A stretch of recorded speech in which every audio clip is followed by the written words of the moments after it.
नमस्कार, मैं सिद्धार्थ शर्मा सुरागी लालू चैनल से। पहाड़ से लेके मैदान तक इस समय शीतलहर का प्रकोप जारी है। मैदानी इलाकों की यदि बात करें तो लगातार कोहरा छाया हुआ है।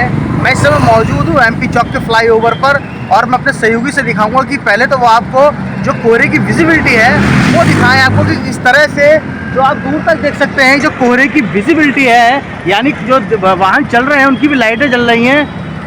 लगातार कोहरा जो है वो बढ़ता जा रहा है। यदि हम जो है यहाँ से आउटर की तरफ जाते हैं तो कोहरा बेहद ही ज़्यादा फैला हुआ है। हालांकि सबसे बड़ी चिंता का विषय ये है कि अभी तक ना तो पहाड़ों पर जो बर्फ़बारी है वो नहीं हो पाई है, ना ही मैदानी इलाकों में बारिश हो पाई है। ये अपने आप में एक बड़ा चिंता का विषय है। हालांकि जो पर्यावरणविद हैं वो इसको ग्लोबल वार्मिंग से जोड़कर चल रहे हैं कि लगातार जो मौसम परिवर्तन हो रहा है, क्योंकि जिस तरीके से देखा जा रहा था कि दिसंबर माह में भी जो है गर्मी का जो है कहीं ना कहीं हल्का सा प्रकोप देखने को मिल रहा था। तो ऐसे में सवाल खड़े हो जाते हैं कि क्या ग्लोबल वार्मिंग का ये एक इशारा है। मैं अपने सहयोगी से कहूँगा कि वो आसमान की तरफ आपको दिखाएं कि किस तरह से चारों तरफ जो है वो धुंधी धुंध हो रखी है और कड़ाके की जो है इस समय शीतलहर चल रही है। हालांकि सबसे बड़ी बात यह है कि जो बारिश एक समय पर होनी चाहिए थी वो बारिश नहीं हो पाई है और जो बर्फ़बारी पहाड़ों पर है वो भी नहीं हो पा रही है। हालांकि जो कोहरे की यदि बात करें तो हालांकि गेहूं की फसल के लिए काफ़ी कारगर साबित होता है, लेकिन ऐसे में बारिश का ना होना और ना पहाड़ों पर जो बर्फ़बारी है वो नहीं हो पा रही है। तो ऐसे में तमाम एक चिंता का विषय है। आइए सुनते हैं इस पूरे विषय पर पर्यावरणविद ने क्या कहा। नमस्कार सर, सुरागी लालू चैनल में आपका स्वागत है जी सर। लगातार पहाड़ों पे बर्फबारी नहीं हो पा रही है, मैदानी इलाकों में बारिश नहीं हो पा रही है, ऐसे में कोहरे का प्रकोप ज्यादा बढ़ता जा रहा है। तो सर क्या ग्लोबल वार्मिंग का इशारा मान के चलें इसको? हाँ, अब आप देख लीजिए कि अगर ये दिसंबर पार होके और जनवरी हो चुका है और पहाड़ों में अब तक बर्फ न पड़ी हो तो इसको ऐसे ही समझा जाना चाहिए कि मौसम का जो चक्र है और मौसम का जो पूरा व्यवहार है वो बदलने की ओर है। और ये भी आप इसको ऐसे भी देख सकते हैं जी कि जिस तरह से ग्लोबल वार्मिंग और ये तापक्रम बढ़ा है देश दुनिया का, इसका पहला और बड़ा असर तो निश्चित रूप से पहाड़ों पर ही पड़ता है।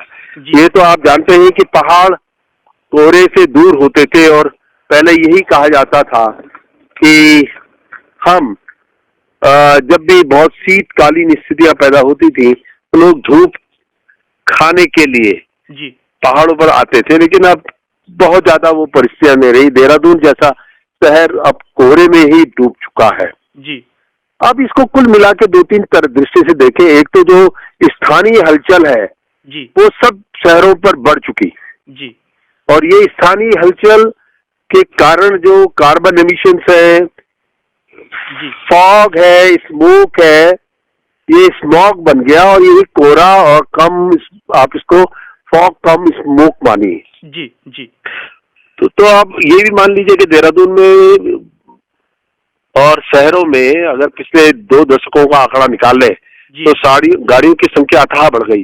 तो ये तो एक स्थानीय कारण और बढ़े हैं और कितना कंस्ट्रक्शन हो रहा है जी हमारे विकास के लिए जी वो दूसरा बड़ा फैक्टर हो जाता है। तीसरी बड़ी बात यह है कि ऊपर से जो ग्लोबल वार्मिंग जी दुनिया में आई है, दोनों ने मिला के ये तमाम परिस्थितियां कर दी। बारिश का न पड़ना, ये पश्चिमी विक्षोभ जो वेस्टर्न डिस्टर्बेंस है वो ही डिस्टर्ब हो गया। जी तो ऐसे में जो परिस्थितियां हैं ये समझिए कि अब मौसम विभाग भी थक गया, हार गया समझो। जी यह भी बताने में सक्षम नहीं है कि आने वाले कितने समय में मौसम का व्यवहार क्या रहेगा। जी तो ये जो परिस्थितियां हैं ये कतई भी हमारे पक्ष में नहीं है।